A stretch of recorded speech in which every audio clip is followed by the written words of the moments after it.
Hello everyone, my name is Dr. Bucci. Today I've got a Guild Wars 2 video for you. It's another Guild Wars 2 video. I'm just going to show you the character creation of Guild Wars 2 for those who are thinking of playing or those who are thinking of going back and making another character and want to understand it in a bit more detail, because even though it's fairly straightforward, there are a few things you need to know about it. So I'm going to get right into this. Here's the character creation. You choose your race. This is your race. Select race, you can see at the top. So I'll just give you a quick run through of the races. Unlike other MMOs, which do the whole human, elf, dwarf, orc thing, Guild Wars is a little bit more creative in terms of its universe. There are obviously quite a few parallels, like the Norn here. Some might think of the Nords from the Elder Scrolls, especially with the huge success that was Skyrim. People think of the towering, ice-dwelling men and women, kind of modelled off, the Anglo-Saxons and the Vikings. Anyway, I'll go through all the different races and you'll get an idea of what they're all like. So we'll start with humans. I mean, there's not really much to say there. They are humans. You've got the Char, who are like these big wolf, feline, bear people. They're pretty awesome. They were in the first game. They weren't a playable race. The humans were the only playable race in the original Guild Wars. But they were one of the antagonistic forces of the base game of Guild Wars, and they're pretty interesting. A lot of people are playing as Char. They look awesome. We'll go to the Norn, which are, as I say, a parallel you could be drawing to the Nords of the Elder Scrolls. Hulking people. I mean, you can see towering hunters, very much like the Vikings in terms of appearances and culture and architecture and stuff like that. I mean, I'm no historian, but they do look really awesome. The Asura, which I guess the closest parallel is probably to the gnomes of World of Warcraft, but even then that wouldn't be fair. I mean, they're short and they're very good with technology, and that's about the only parallel you can draw. The Asura are the race I play at the moment. I play an Asura Elementalist. Really fun to play, really cool, kind of novelty value of them being really small. I played a gnome for quite a while in World of Warcraft, and I played that a few years ago. And finally, we have the Sylvari, which I guess the easiest way to describe them is like tree people. And I'll probably choose to make a Sylvari because they fascinate me quite a lot, and they're probably the most unique of all of the races in Guild Wars 2 in comparison to other MMORPGs. So, just a quick word, these races, they don't have any difference in stats. So you can be a Char Elementalist or an Asura Elementalist, and for the most part it'll make no difference. Different races have their own certain racial skills, so like the Asura have Technobabble, for example, and I believe the Sylvari have Grasping Roots, so they're quite themed, but according to ArenaNet, these racial skills aren't as powerful as general class profession skills. Professions, not classes in Guild Wars. So it doesn't actually make that much of a difference, but it's something probably worth considering. But choose whichever one you like the look of. It's really a cosmetic thing, like a lot of things in Guild Wars 2. It comes down to cosmetics and preference. So I'm going to go with the Sylvari. Obviously you can choose male or female. We're going to go with male.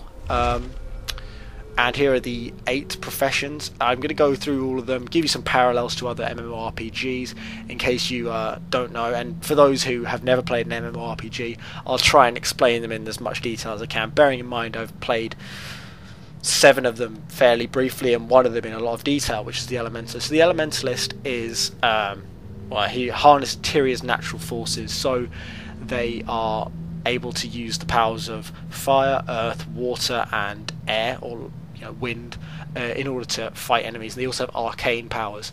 The obvious parallel is the mage of World of Warcraft, who could use ice, fire and arcane spells, but with the Elementalist there's more focus on the other elements such as earth and wind. And that was the same in Guild Wars 1. You had your 4 attunements, and then you had some sort of catch-all spells, which have now been replaced by arcane ones. So that's the Elementalist. Here we have the Warrior, quite odd looking there. I mean, there's not really much to say about the Warrior. Stock class, they are stock damage dealers, like in World of Warcraft or any other MMO. The Warrior class is one that's fairly common in all MMORPGs, even things like Star Wars: The Old Republic, where they are replaced by Jedi Knights and Sith Warriors. Sorry if I've got that wrong. I hope I don't upset any Star Wars: The Old Republic fans. or Star Wars fans in general. I'm not that clued in on the Star Wars lore, so I don't really know that much about it. I just love the films. That's the Warriors for you. Biggest range of weapons they can wield. Quite fun to play from what I've seen. I might play a Warrior next as my next class after I'm finished my Elementalist, but I'm not too sure yet. Next we've got the Guardian, which is another heavy armor class like the Warrior. I guess the closest parallel you can make is the Paladin from World of Warcraft, for those who've played World of Warcraft, but even then it's not that close. I mean, they use holy powers and protective defensive magic, but they can also do a lot of damage, and they're fairly self-sustaining like the Paladin was, at least during Wrath of the Lich King. But I haven't played since then, so I wouldn't be able to tell you much about the Paladin in Cataclysm or Mists of Pandaria, so I won't make any further comparisons there. Then we have the Engineer, which is actually fairly unique. You can create things like cannons and gadgets which help you. I guess if for those of you who may have played Champions Online, there was the Inventor archetype, and there would be a reasonable comparison to that. Obviously not as high tech because Guild Wars is set in a fantasy environment with a bit of industrial revolution in there. The Engineer seems quite useful and quite tactful, I guess. You've got loads of different things you can do as an engineer. You get tool belts, I believe. I haven't really played the Engineer a lot, but from what I've seen it looks quite interesting. Then we've got the Ranger, another class which is fairly common in MMORPGs. Ranger, Hunter, those things, you know, bow wielding, have a pet which can fight alongside them or a companion. This is another profession. Sorry, I keep getting them mixed up. Another profession which was in Guild Wars 1, and they carried it on to Guild Wars 2, and it's pretty cool. I might play one of them at some point. Also wearing medium armor like the Engineer. Then we've got the Necromancer, which is fairly self-explanatory. I don't need to make that many comparisons now. It says here, Masters of the Dark Arts. You know, you bring the dead back to life. Anyone who's played a fantasy game or seen a fantasy film will probably be aware of the connotations of a Necromancer. Necromancers are kind of anti-heroes in this, so that's quite interesting, and I might play one of them today. Actually, I might make a Necromancer. Anyway, moving on to the Thief, fairly self-explanatory, you know, like the Rogues, if you wanted to make a comparison to World of Warcraft. Stealth, pickpocketing, which is actually quite a cool feature in combat. You can pickpocket enemies and you get an environmental weapon, which I'll come on to hopefully in another video. I'll explain the combat system another time. And generally it's about critical striking and things like that, which is pretty cool. And then finally we have the Mesmer, which is another unique class to Guild Wars' lore and its franchise. It was in Guild Wars 1, and it was a character that always fascinated me, or a profession that always fascinated me, which I never got into properly. I only used a Mesmer in PvP rather than PvE, which I kind of regret because it did look really awesome. It's all about illusion magic and that type of thing, like creating clones, portals. They look pretty awesome. I mean, the purple is probably something down to taste. You can see it's all purpley. That's kind of their team colour. If you were to take a Mesmer team colour, you get like Guardians with light whitish blue and Necromancers with dark green and black. I don't know what Thieves would have, probably black as well. And Elementals could have any of their attunement colours, because that's pretty damn awesome. So that's the Mesmer there for you.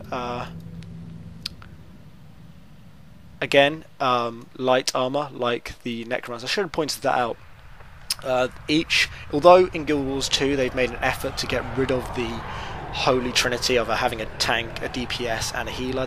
As you can see, there are no specialised healing classes here.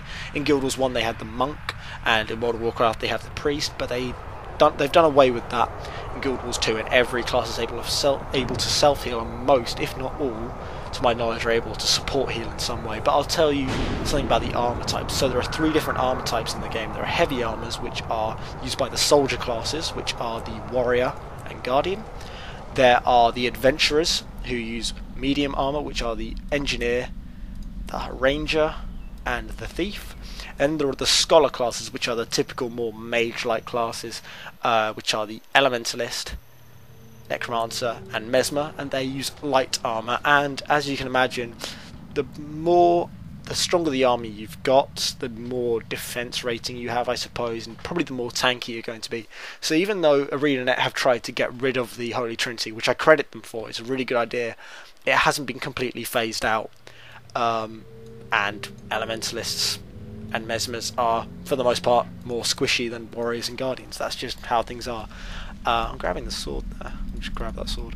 Okay, I'm going to choose a Necromancer, and I'm going to get on with this video, and I'm going to show you the character creation, and hopefully move on to combat, questing, the UI in a later video, or in later videos. So let's move on. The rest of it is fairly cosmetic. I mean, the only bit that really makes a huge difference on playstyle is your profession. Obviously that's going to last to the end of the game. So here I'm going to choose Sylvari, Necromancer, so I can choose my height, which is a feature in Guild Wars 1, which I really liked. Scaling was really nice.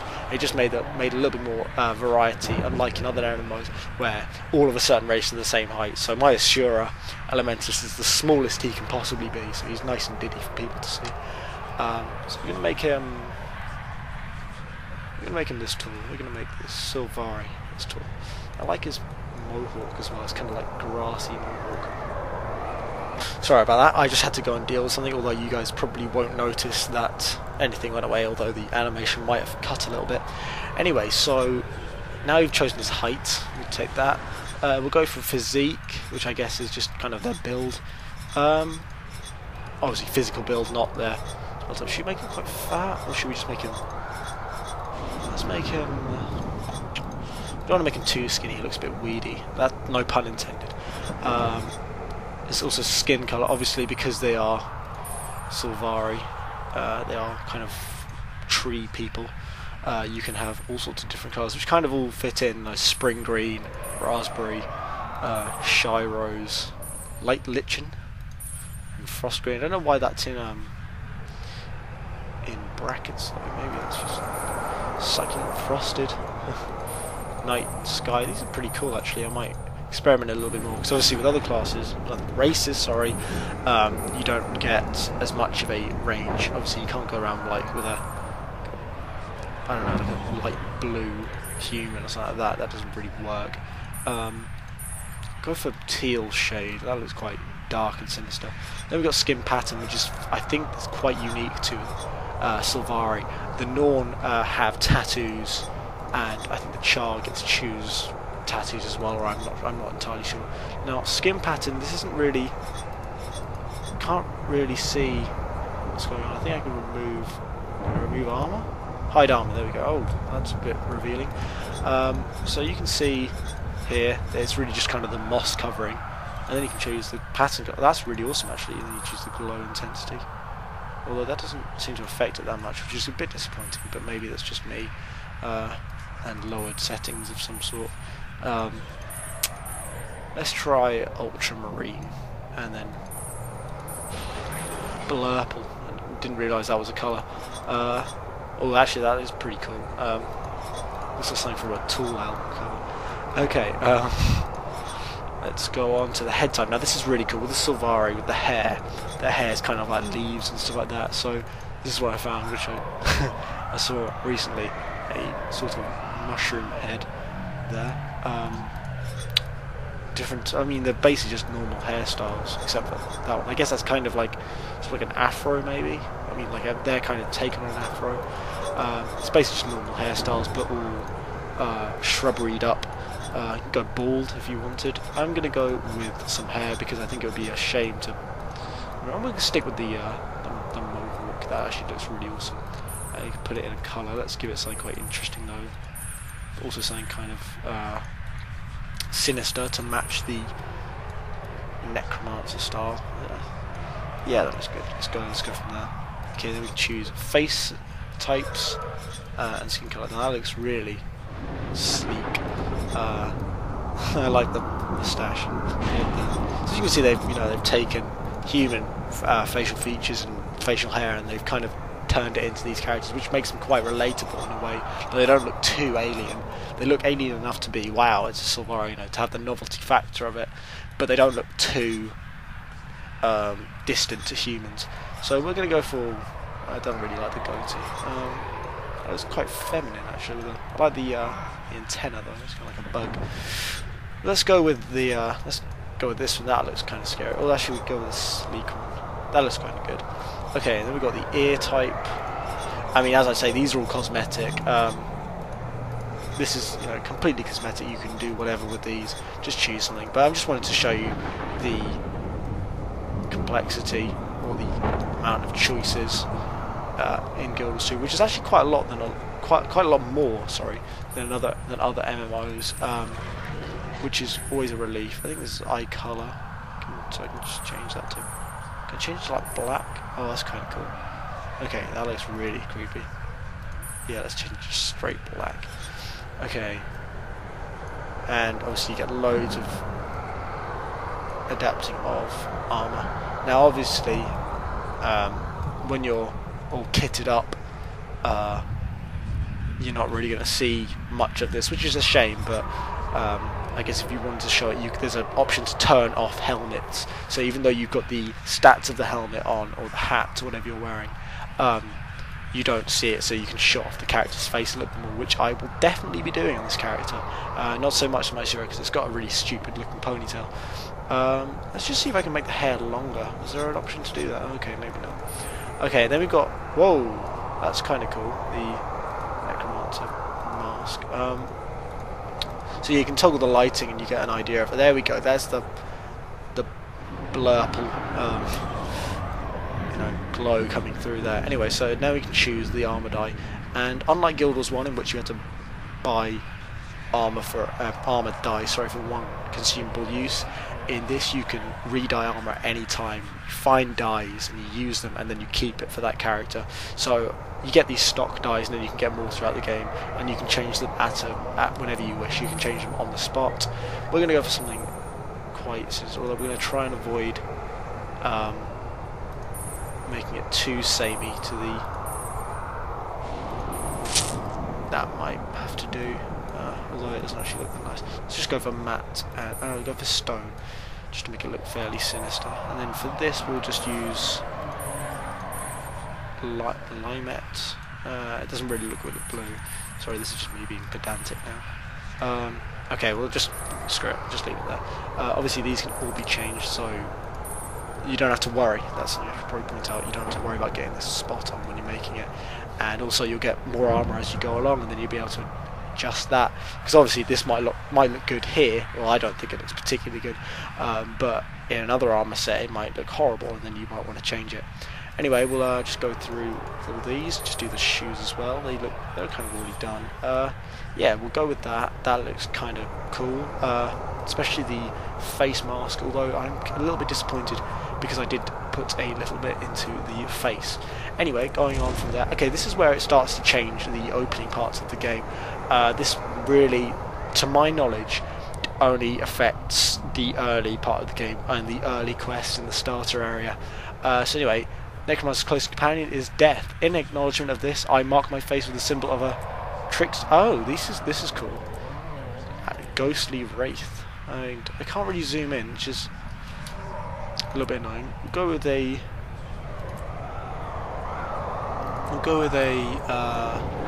trickster demon, I think.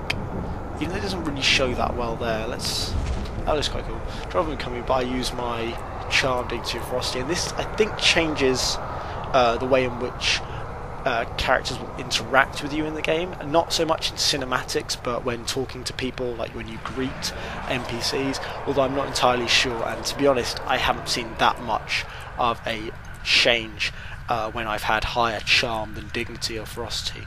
So let's just use well, I don't think a necromancer is going to be particularly charming or dignified, but ferocious, that doesn't seem to really fit in either, but we'll go with it, we'll roll with that. I dreamt of a quest that calls me to action. This is more specific to the Solvari story arc. Green Knight, let's go with that. Sir Gawain the Green Knight. This is more Solvari. I believe the most important is act with wisdom, but act things that are right to promote my life goes. You should too. Again, I think these only really affect early, and this is awesome. All these different settings. This is kind of like, if for those of you who have played Mass Effect, when you get to choose, at the beginning, were you a war hero, a soul survivor, or a ruthless soldier. These affect some dialogue, and I think it affects the progression of your character and what quests you'll do, and it kind of points you in a certain direction, although you can choose to ignore that and take certain paths. There are numerous story trees which kind of all meet up at some point, but I think this all affects it, but I'm not familiar with Silvari. So we're going to go for the cycle of knights, because you know, Silvari knights. So we're going to take a name. Let's think. What's... Okay, I think I've got something.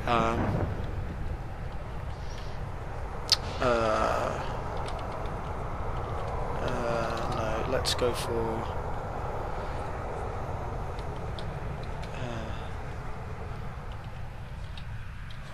let's go for this. That sounds kind of evil. Seth Dreadthorn. Alright, let's make that.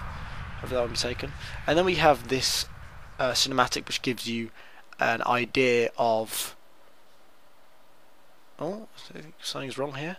This gives you an idea of the Silvari storyline, and it colours it for you. I guess you could say a tutorial quest.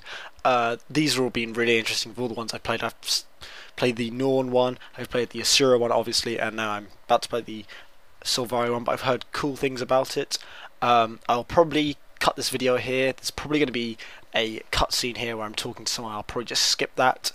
Like I said earlier, I think this game's really unique in a lot of aspects. Really good game. It's quite new, as I said, only about 8 months old. So if you're actually interested in playing Guild Wars 2, I really suggest you get on this and play it.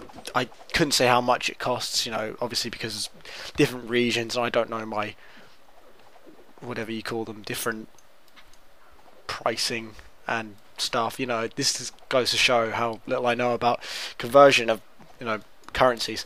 Anyway, I'm going to leave you here. This has been Guild Wars 2, and my name has been Dr. Bucci. Thanks a lot, and hopefully I'll see you later.